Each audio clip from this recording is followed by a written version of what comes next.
Selamat siang, salam sejahtera untuk kita semua.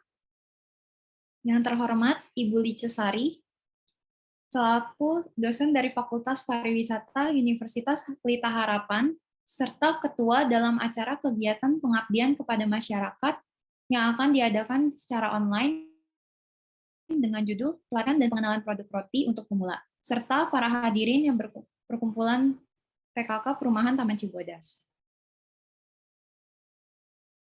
Puji dan syukur kami panjatkan dan semoga kita selalu diberikan kesehatan. Sebelum itu, perkenalkan nama saya Feni dan rekan saya Zara. Kami mengucapkan banyak terima kasih kepada seluruh peserta karena menyempatkan hadir dalam acara kami hari ini. Semoga acara dapat berjalan dengan lancar. Pada hari ini, kami diberikan kesempatan untuk berkumpul guna memberikan wawasan bersama mengenai pengenalan dasar tentang produk roti. Selanjutnya, kami persilakan kepada Ketua Koordinator Mitra untuk memberikan kata sambutan. Salam sejahtera untuk ibu-ibu, di mana kami mewakili ketua dari perkumpulan PKK dari Perumahan Taman Cibodas ingin mengucapkan terima kasih di mana kami diberi kesempatan untuk berkumpul dalam Zoom ini kepada mahasiswi dari Universitas Pelita Harapan yang telah mengundang kami pada kegiatan ini. Semoga dengan adanya kegiatan ini kami mendapat menambah ilmu dan wawasan kepada kami yang sebagian besar rata-rata adalah ibu-ibu yang mungkin ingin membuka peluang usaha rumahan atau yang ingin sekedar hobi membuat roti. Sekali lagi kami mengucapkan terima kasih, Tuhan memberkati. Terima kasih kepada Ibu Dina atas kata sambutan yang telah diberikan. Selanjutnya, kami akan memberikan pretest untuk mengetahui seberapa besar pengetahuan terhadap produk roti. Link pretest akan kami bagikan di kolom komentar. Para hadirin dimohon untuk mengisi terlebih dahulu.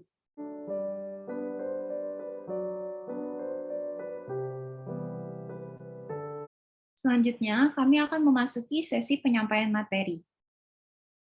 Pada hari ini, kami akan mempresentasikan mengenai topik kita, yaitu tentang produk roti, dan di akhir presentasi kami akan menampilkan video proses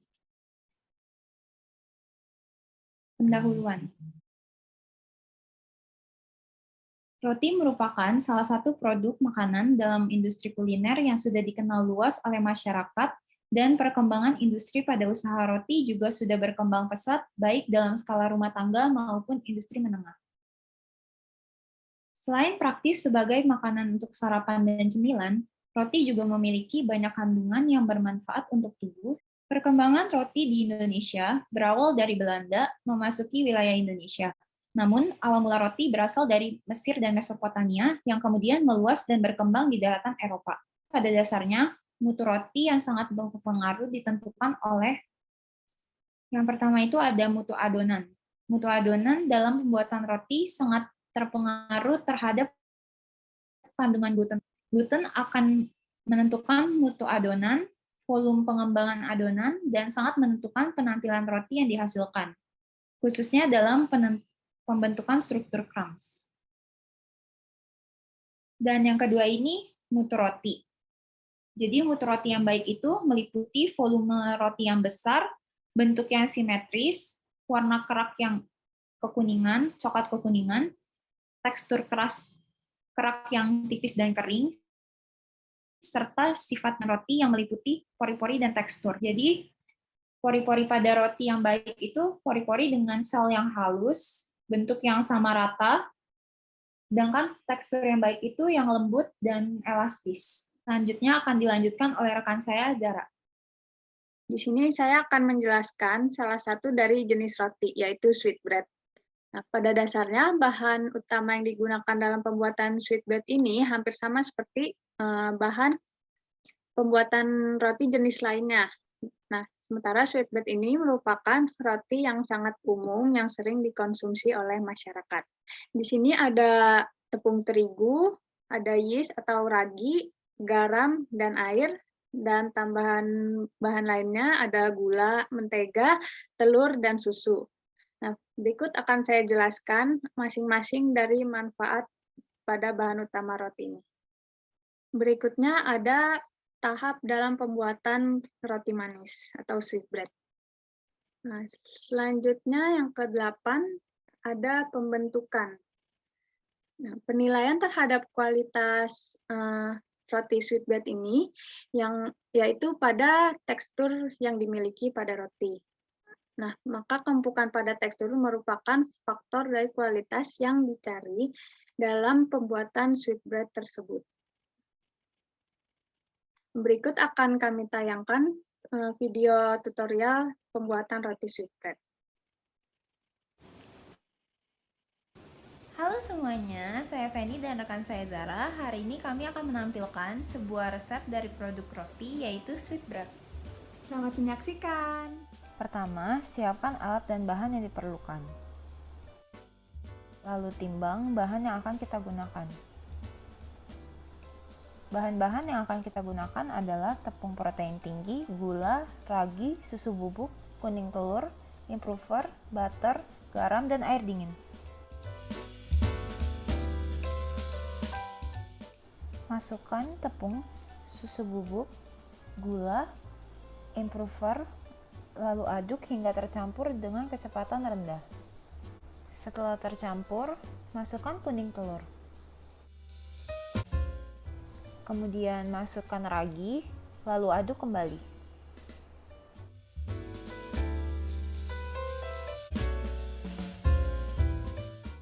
Setelah itu, masukkan air dingin hingga tercampur rata.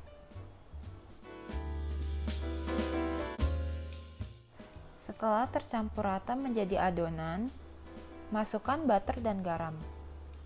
Aduk adonan dengan kecepatan tinggi hingga kalis.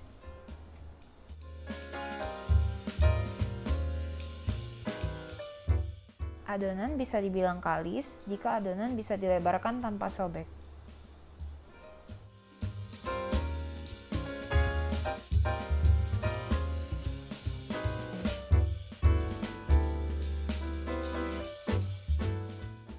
Bulatkan adonan dan bagi ke beberapa bagian.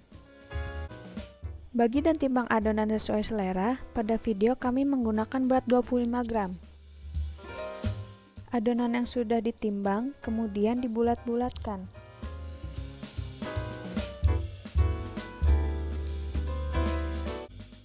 Susun adonan di loyang lalu proofing selama 30 menit.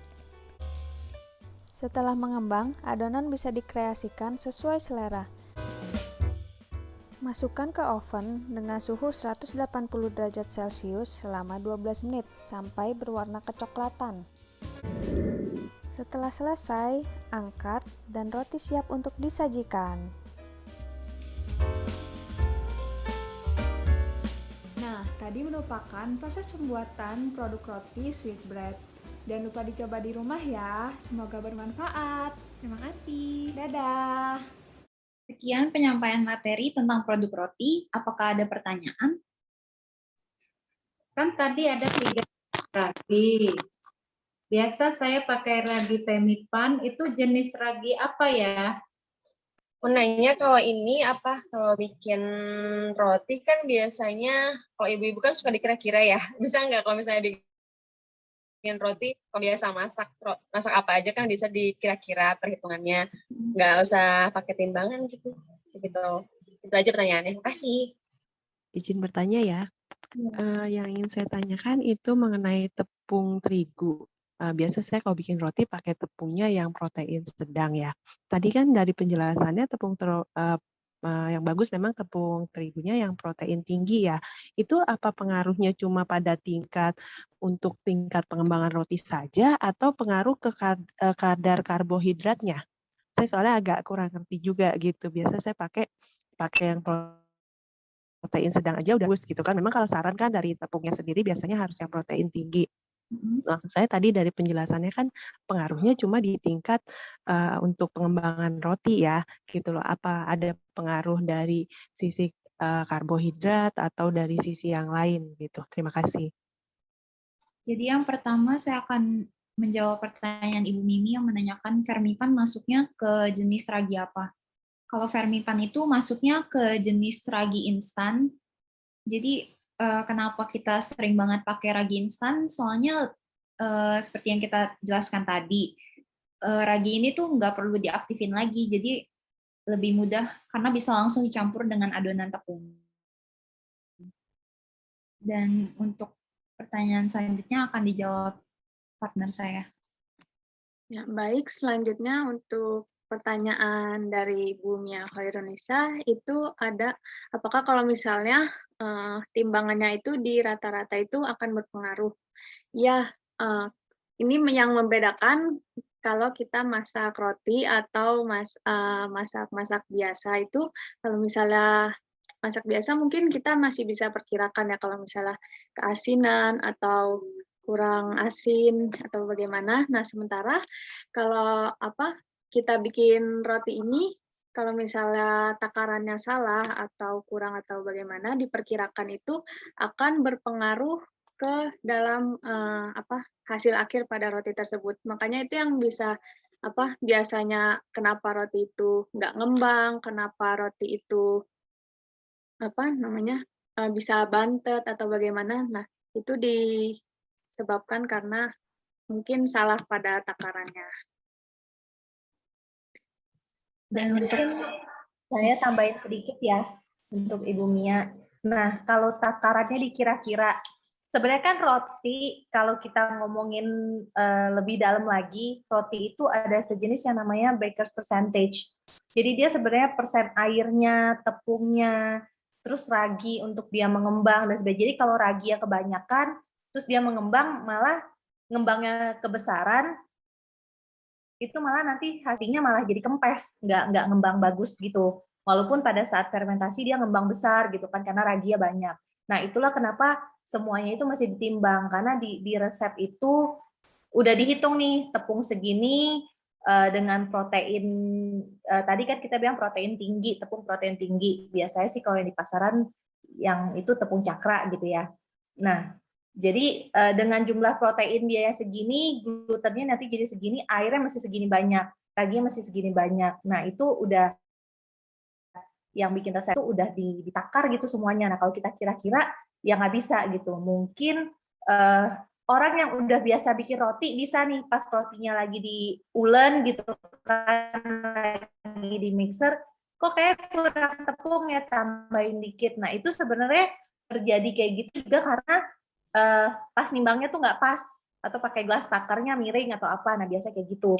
Makanya dia mulai kira-kira, tapi hasilnya biasanya nggak seoptimal kalau benar-benar ditimbang dengan teliti gitu. Dan sekarang saya akan menjawab pertanyaan Ibu Yuliani. Jadi kalau untuk tepung protein sedang sama protein tinggi itu cuma karbohidratnya nggak bakal berpengaruh. Jadi cuma berpengaruhnya tuh di bagian gluten atau di proteinnya saja. Baik, terima kasih atas pertanyaannya. Semoga jawaban dari kami dapat memberikan pemahaman dari pertanyaannya. Selanjutnya, kami akan memberikan post-test untuk mengetahui seberapa besar pemahaman para hadirin pengetahuan terhadap produk roti setelah kami memberikan penyampaian materi. Link post-test akan kami bagikan di kolom komentar. Para hadirin dimohon untuk mengisi pertanyaan tersebut.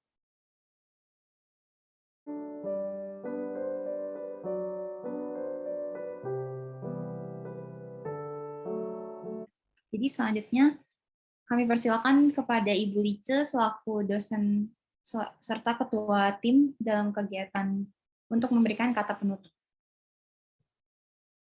Selamat siang ibu-ibu sekalian dan mahasiswa juga.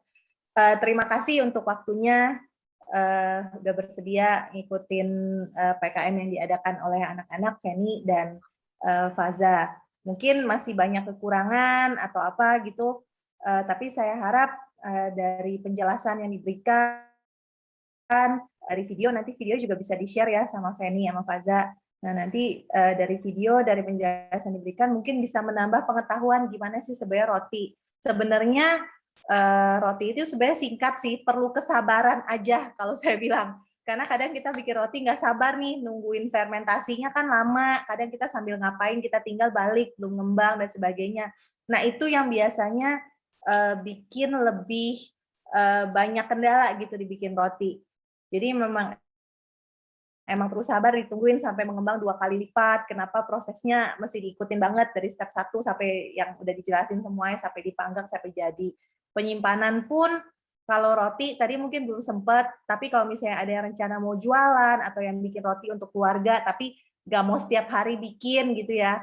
Untuk penyimpanan roti sebenarnya sebaiknya itu dibungkus di dalam plastik. Makanya kalau kita lihat di toko-toko roti, rotinya itu dibungkus plastik supaya nggak gampang keras. Jadi biasa roti kalau dibiarin terbuka di ruangan gitu, dia itu akan cepat keras. Dan kalau kita makan kering gitu rasanya kan. Nah itu sebaiknya disimpan di dalam plastik, terus kalau misalnya itu disimpan lagi di dalam Tupperware. Tupperware, jadi dia kedap udara atau lock and lock. Nah, penyimpanannya lebih seperti itu. Kalau kita biarkan terbuka gitu, akan lebih cepat kering. Itu untuk penyimpanan roti. Atau ada beberapa orang juga kadang langsung dimasukkan ke dalam freezer. Jadi nggak dimasukin ke kulkas, malah dimasukinnya langsung ke freezer. Nanti kalau mau dimakan, bisa dikeluarin terus dipanasin. Atau dibiarin di suhu ruangan aja sampai suhu ruangan lagi. Itu sih tambahan dari saya. Sekali lagi saya ngucapin terima kasih untuk waktunya dan perhatiannya. Sampai jumpa lagi. Kapan-kapan boleh nih kita offline belajar bikin roti sama-sama. Terima kasih kepada Ibu Lice atas kata penutup yang telah diberikan. Tidak terasa kami sudah sampai di penghujung kegiatan pada siang hari ini. Sebelum menutup kegiatan hari ini, mari kita tutup dengan doa foto untuk dokumentasi yang akan dipimpin oleh saya. Sebelum mengakhiri kegiatan ini, izinkan saya untuk mendokumentasikan kegiatan. Dimohon untuk para hadirin untuk menyalakan kamera. Terima kasih banyak kepada narasumber dan hadirin yang menyempatkan waktu untuk menghadiri kegiatan pada siang hari ini dan menyimak kegiatan dari awal hingga akhir. Mohon maaf jika ada kesalahan dan kekurangan. Akhir kata kami mengucapkan terima kasih dan selamat siang. Siang.